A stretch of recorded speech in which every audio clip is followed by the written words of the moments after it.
Hey everyone, it's Lisa here from Business in Heels, and I'm catching up with some amazing women that are trailblazers. And today I'm joined by Karen Aroney. She's the CEO of ExecFuel Nutrition. Karen, welcome. Lovely to have you here. Oh, lovely to be here. Thank you for having me. So you are super passionate about ensuring that women are healthy. So tell us a little bit about that. How did you get into this? So around 20 odd years ago, I started my career in corporate, and I started young, of course. And back then, I'm sure the expectation hasn't changed immensely. Back then, it really was around output, performance, burnout, doing long hours, putting in 150, 200%. At the expense of our health. And what I was seeing during that period was not just my own health declining. So I was seeing things like exhaustion, fatigue, fluctuating weight, inconsistency with my own habits and how I ate, skipping meals, that sort of thing. But I also was seeing it in my colleagues. And unfortunately, the pattern just continued. And so as I then continued on that trajectory in the corporate world, it was becoming more and more evident that a lot of high-performing women were becoming subject to poor nutrition and poor health. And this was, in turn, affecting their results, their performance, their output, and mainly how they felt about themselves and their confidence. And so that's really where the seed was planted for me around empowering women, busy professionals, executives, and even entrepreneurs on how to fuel themselves effectively so that they can actually achieve higher goals. And that's not necessarily just linked to health and nutrition, but more around their success professionally as well. So that's really where it started for me. Yeah, I'm nodding away here because I was that person. I used to get on planes all the time. It's impossible to eat well when you're doing that, and the host would say, no, you can't have any water right now. Yes, exactly. Yeah. But so tell me, your work focuses on empowering women and obviously high corporate professionals. So what unique challenges do you see that female leaders face when it comes to health, wellbeing and success? There are typically three unique challenges that we see. And now I've been doing this for around 15 years in terms of the specific role that I am in. And as I said, there's typically three challenges that we do see. The first one is feeling quite stuck and overwhelmed with their decisions around health. So whilst they are incredibly driven, ambitious, focused in their professional lives, what I see with high-performing women is they become stuck and quite unsure around all the noise around nutrition and not knowing where to start, not knowing, what their goals should look like, following influencers or looking at social media and trying to pick out bits and pieces or Googling certain things. So that's definitely one challenge there. So it's that overwhelm. The second one that I see is the low energy and the lack of motivation. And this generally comes from not prioritizing themselves, not sleeping, not sleeping enough, I should say, not eating consistently. And so what we start to see is fatigue and burnout as a result of their high-performing careers, but also as a result of being challenged by what to eat and how to fuel themselves effectively. And then the third one that I see quite typically is a struggle with consistency. So they might jump on a fad or something that's a quick fix, or get very motivated or lit up by something that has just suddenly come into their atmosphere and they've said, yep, I'm going to do it. I'm going to stay consistent. I'm going to do it. But perhaps because they're overreaching or perhaps it doesn't align with their lifestyle, they're unable to keep it consistent. And this is also a result of the first 2 points, which is not really understanding what the right fuel looks like for them. And then also not understanding how to integrate that into their lifestyle. And then more importantly as well is not sleeping. So not getting enough rest. And so with that comes an ability to just drop it all and then say, okay, I'll take a rest, I'll take a break, or I won't go to the gym, or I won't eat healthy today because it feels too hard. So those are typically the three challenges that I see. Well, and they're not sleeping, is a big one for new Mm. parents and all the rest of it. Mm. Sleep Yeah. deprivation's a hard thing to get through. It is, absolutely. And I think that with the sleep deprivation, that's where you are the most likely to make the poorer choices, which is very natural, of course. So if you're sleep deprived, you can't expect the rest of you to perform. You may be on autopilot with certain things, especially professionally. But when it comes to your nutrition and your health, it's not that easy to just be on autopilot and ensure that you are doing the right thing for yourself when you're exhausted. Yeah. Yeah. Oh, that's good. So can you give me some ideas on some healthy habits that leaders can develop quickly, maybe small high impact shifts that they can introduce? Because when you're running, a whole day, usually you're doing meetings dawn till dusk, then after that you get to do your work. Yes. How do you, amongst all that, actually fit in time to exercise, drink well, or whatever? Yeah, that's a pretty decent question, actually, because we always talk about healthy habits, but I'm not so much stuck on healthy habits. I'm more, I try and teach habit stacking really as a way to take a new behavior that is somewhat new to you and is a healthier, more beneficial behavior, and add it to an already existing behavior that you do. So, for example, your morning coffee, you might want to also, at the same time that you're having your morning coffee, prepare a high protein breakfast. So, some eggs with a piece of toast, or Greek yogurt with some nuts, or chia seeds, for example, so that you are feeling in control. I think that's the biggest thing for high-performing women when it comes to nutrition, believe it or not. And you're going to see the effects of that habit later in the day when you're not really crashing from a drop in energy levels. So that's one form of habit stacking. The other one could be at dinner, for example, when you're doing some meal prep, and most of these women don't have time to meal prep.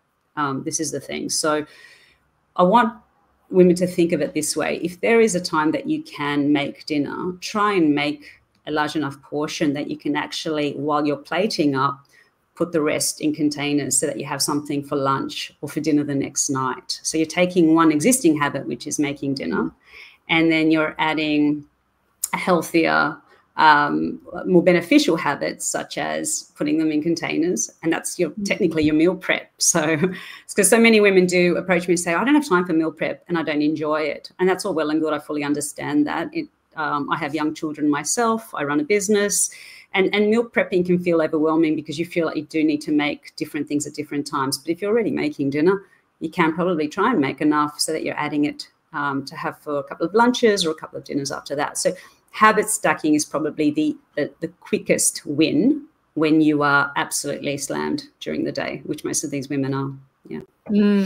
And you shared with me the other day a really simple way to know that the meal you're putting together is healthy, because I think, back to your point about overwhelm of information, right? By the time you've read everything, right, you're so confused as to what really is a healthy meal. How would I know?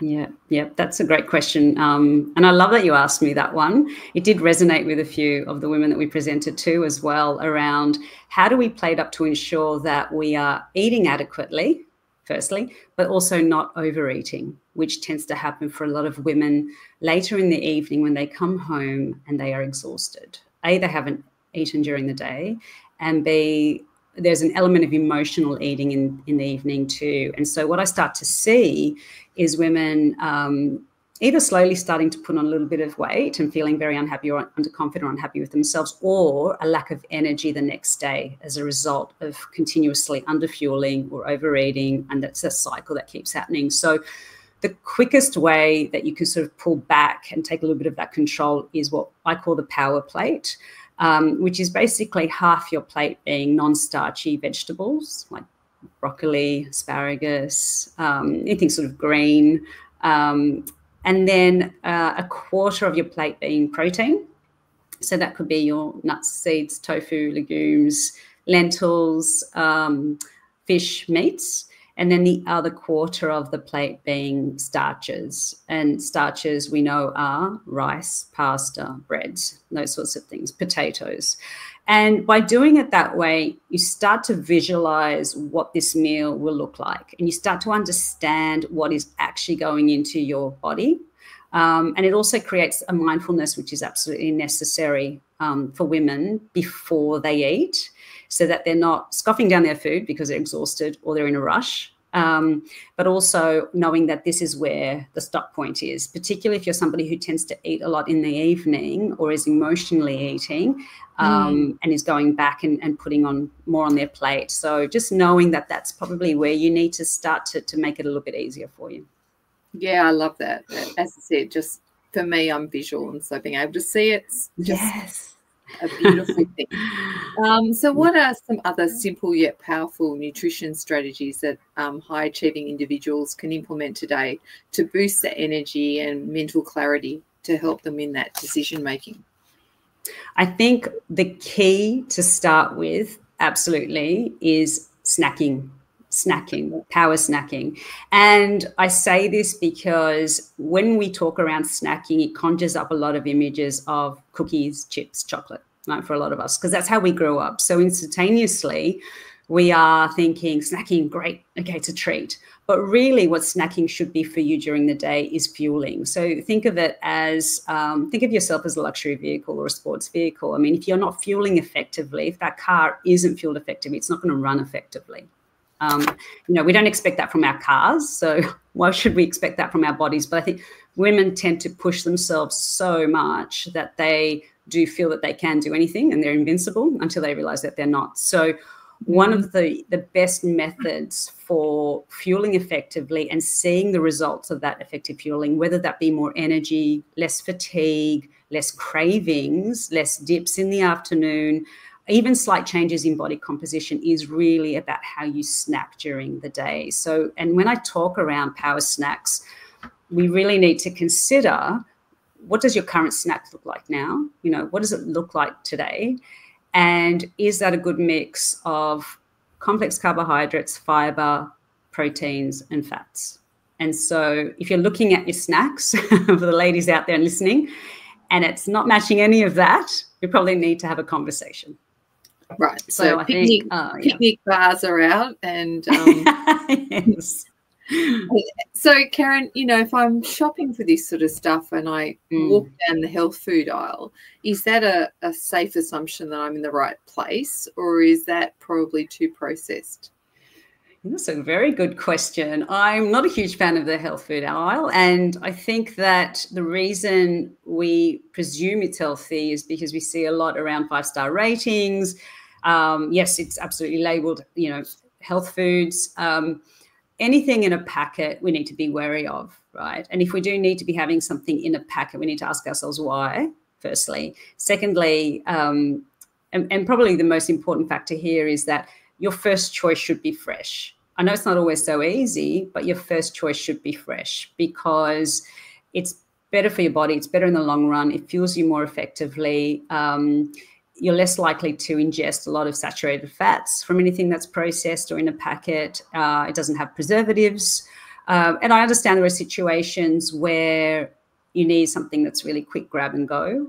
And in that case, I would be looking at the top 3 ingredients of that product. And if in those top 3 ingredients we are looking at salt, sugar, and vegetable oils, we probably don't need to be ingesting that product. Okay, good tip. So an apple would be would be high on that list. Yes. That's a good one, right? I would say so, yes. In order to help people, you run a group nutrition and mindset program called Helping High Achieving Women Optimize Their Health, Energy and Leadership. Can you share what participants can expect and how it can help them transform their approach to success? Absolutely. So the program is a 6-month program called EMPWRHER. And the reason this program was launched was because I was seeing women as individual VIP clients who were all really challenged by similar concepts. And so but the one thing that was missing from that one-to-one support was accountability and community. So one of the things that women can expect in this program is being held accountable, but also holding others accountable and seeing the success of that. Having a community where you can voice your concerns in a safe space of women who are going through exactly the same thing. And you'd be surprised. There are so many times when I've had a request from a member to answer a question. I've said, why don't we put it out there to the group? And I would say there's a few that have said, that's exactly what I'm going through, or I've been through this, and I can give you the support based on my experience. Expert guidance. So I do facilitate the program. There's 24 weeks of the program. And in terms of my background, a lot of my my approach is science-based, obviously, as a nutritionist and a psychologist as well. So there's the ability for me to see both sides of that mindset and nutrition piece for clients. And then a proven framework. So all of the work in ExecFuel and the EMPWRHER program is run on a framework through 3 pillars, which are nutrition, psychology, and lifestyle integration. And without those 3, it's very difficult to have success and sustain it longer term. So we really focus on touching all 3 areas of nutrition, psychology, and lifestyle, and then integrating that into a way that you can take it once you leave the program and continue on your own without having to be in the program. Of course, there's a membership that's tied to that too, but we'll talk about that another time. So yeah, I think EMPWRHER is probably one of the best programs I've ever run, and it's absolutely, I'm passionate about it because I know what it's like to be a high achiever, high performer who had to travel excessively for work, who's had to meet deadlines, who's worked all-nighters, who has sacrificed health to do it. And I do wish back then that I had something that I could go into and have a coach me through my own health and mindset and bring that strength back and that confidence back.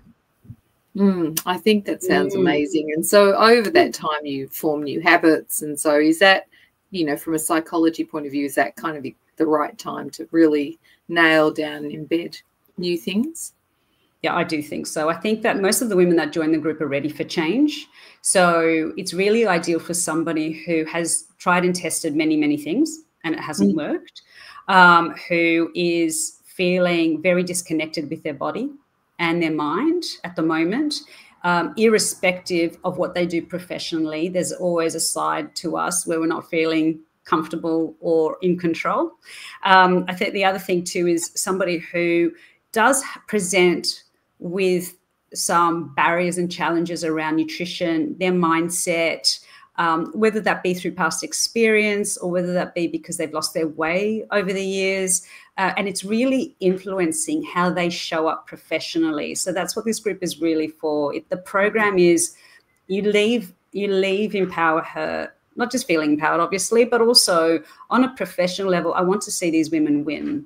And they are all professionals in their own right. And I think that nutrition and mindset really is a mental load for women that I can help alleviate so that they can then get on to do with what they need to do, right, professionally. Absolutely. And I think, look, you know, whether it's right, wrong or indifferent, corporate Australia do judge women by their appearance to a large extent. And so if you're not looking healthy and you're not brimming with energy, you know, there's you know, there are judgments that are made whether we think it's the right thing or the wrong thing. Unfortunately, that is the case. So, you know, what would be the key sort of, you know, so if I was sitting back and thinking, you know, am I the right person for this program or not, what would be the key things that triggers that would say, yeah, you know, you probably are, like, you know, I don't know whether I'm hungry or not. I'm so tired. You know, what are the key triggers that you would, you know, expect people to come to you with that would really get the most program?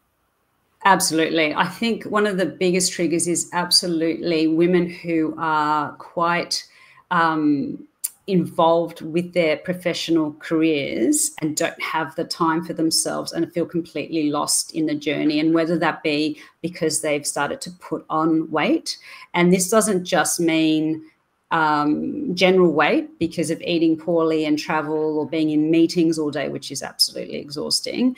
It also relates to those who are going through perimenopause and menopause. And there is a whole section in there around perimenopause and menopause, around how to train when you're in this phase or stage of life, how to eat when you're in this stage of life, and the resources available to you in this stage of life to help you get through it and keep performing. I'm incredibly passionate about that.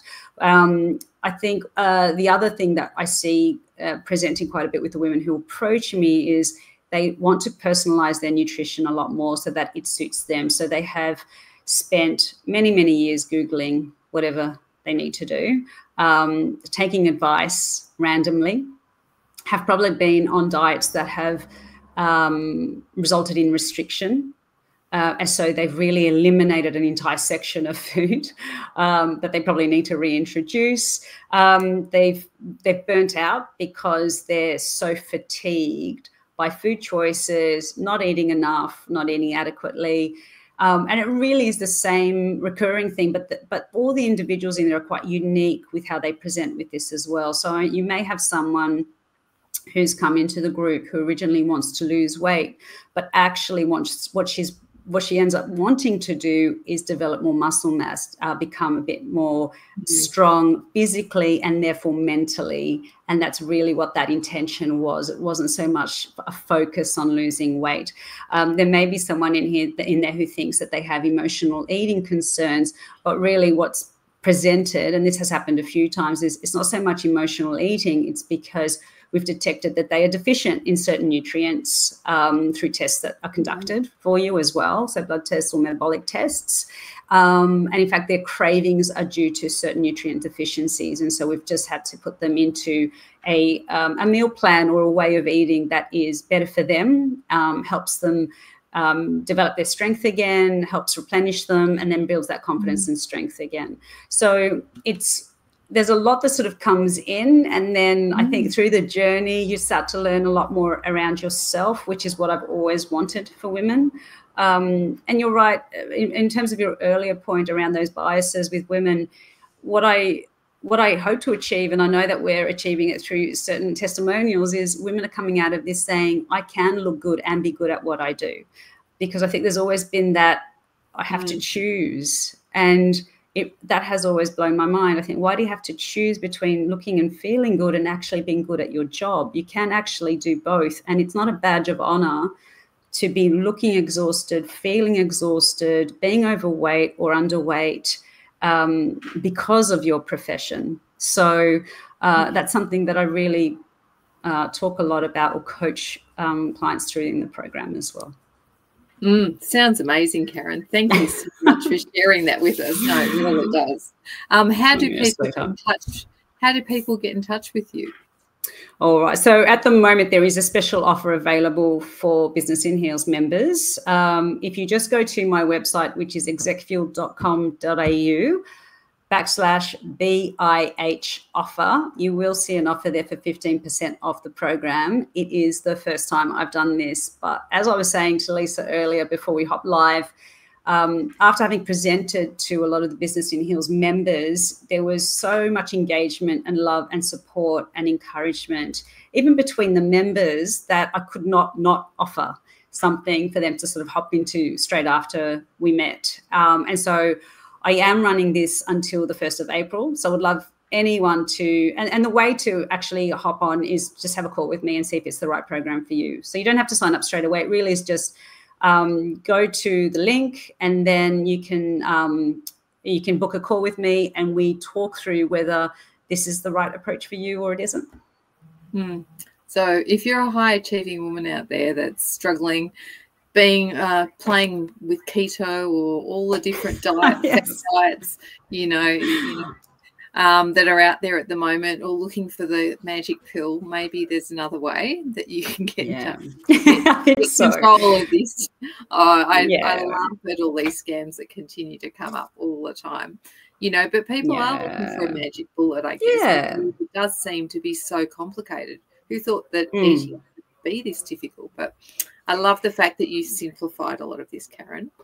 I do. Thank you. I think it's a really good point that you made. Look, nutrition is complicated for various reasons. Nutrition is related to us culturally, emotionally, from our past experience, from childhood, socially, and when we go through all this in the program too. But knowing that also puts you in a better position too, instead of thinking there's something wrong with you and why am I eating for certain reasons? If you can connect to yourself a little bit further in this journey and accept that you make choices because of lived experience, then it's much easier to then move from that if it's not serving you. And we talk a lot around what sabotages and serves you and who you should need to be around. And so this is why the Empower Her community is a great group for those women who need to be lifted up and supported, especially when they're changing some of the ways they eat, when they're starting to exercise a little bit more, when they're starting to look a little bit more fabulous. It's always great to have somebody there that's empowering you and lifting you up as well. Sounds amazing. Compared to my mother that used to say, you must clean up your plate. So that's one of those, learn behaviours, and it's taken me a long while to move away from that. Because I love that you said that. Starving kids in Africa, that was the story I was told. And I often used to think how I could post-pack it to Africa, what I didn't want to yes, or hide it. Yes. Yeah, exactly. So how did you... So then my question to you is, how did you learn to overcome that? What did you do? I struggle with it because, I still feel we've got a lot of the world starving. And so, it's not a good thing. So, I'm very, I have a son who's 21, right? So he eats everything. So there's a... There's your out. There's your out. Exactly. There's your vacuum. That's right. So we have an in-house vacuum, and then I've got a dog that weighs 72 kilos. So he's my alternate vacuum. But I try and actually put less on the plate to eat less, and divorce myself from that discussion. Yes. But it took me a while to realize that it was a conscious discussion I was having with myself. At all. Yeah. Yes, absolutely. And we do go through a lot of those techniques in the program, and I do that with one-to-one clients too. And so I'm really glad that you mentioned it and highlighted it, because it's real. And I want women to see that it's, not just them internalizing it and thinking, oh, why do I behave this way around food, or why do I treat food like this? But it's also not about overhauling. It's about simplifying it and taking the basics, because a lot of these women are incredibly busy. They don't really lead unique lives. I know I haven't, and I still continue not to. And there are days where you think to yourself, I wonder if there's another woman out there that is going through what I'm going through, or has such little time. I do laugh with some of my friends in the corporate world who are in meetings all day, and all we can do is laugh about it, because I remember those days where, especially as a woman, eating in those meetings was a no-no, so it was almost like, So there's a lot of challenges that we face as women, particularly in the professional world, that we need to address around nutrition. And it's not just about what we eat. It's about our behavior, our mindset, our confidence in ourselves, and really challenging the norm a little bit more and challenging beliefs. And look, even getting to the bathroom, right? You're in meetings and you're like, okay, how have I got time to go to the bathroom and get to the next meeting on time? So, nowadays you can control your scheduling a little bit more, but, it's still, for many women, it's a big deal. And, after you've had children, you need to go more often. So thank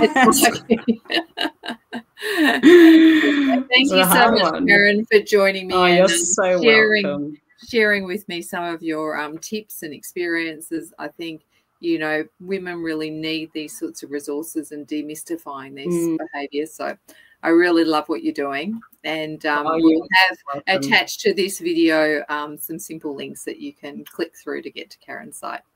Thank you. Thank you, Lisa. Thank you. It's been such a pleasure, and I hope that the women out there did get something out of this. And if not, just send me questions, even on LinkedIn, wherever this is streaming for you. Just shoot through your questions and I can answer them. Sounds like a plan. Thank you. Thank you. See you soon.